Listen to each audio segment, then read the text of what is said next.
স্বামীর পথ দুর্ঘটনায় মৃত্যুর খবর পেয়ে আত্মঘাতী স্ত্রী। হাওড়ার বাগনানের কানাইপুর এলাকার ঘটনা। জানা গিয়েছে, বাগনানের চন্দ্রভাগ গ্রাম পঞ্চায়েতের কানাইপুর গ্রামের বাসিন্দা, পেশায় ইলেকট্রিশিয়ান টিঙ্কু প্রসাদ, বয়স 25। গতকাল রাতে বন্ধুদের সাথে কোলাঘাট থেকে ফেরার পথে বাগনানের দেউলটির কাছে 16 নম্বর জাতীয় সড়কে বাইক দুর্ঘটনায় আহত হয়।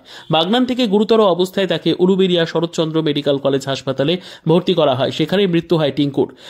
দুর্ঘটনার খবর পেয়ে উলুবেড়িয়া মেডিকেল কলেজ হাসপাতালে দেখতে আসেন তার স্ত্রী রিম্পা প্রসাদ, বয়স 22। হাসপাতালে এসে জানতে পারে তার স্বামী মারা গেছে।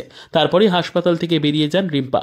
আজ সকালে উলুবেড়িয়া ডোমপাড়া এলাকায় ঝুলন্ত দেহ উদ্ধার করে উলুবেড়িয়া থানার পুলিশ। টিঙ্কুর মায়ের দাবি, ছেলের মৃত্যুর খবর পেয়ে তার বৌমাও আত্মঘাতী হয়েছে। জানা গিয়েছে, 1.5 বছর আগে প্রেম করে বিয়ে করেন টিঙ্কু ও রিম্পা। ঘটনায় শোকের ছায়া এলাকায়। আমার ছেলেও গেল, বউ গেল, আমার চলে গেল, আমার আর কে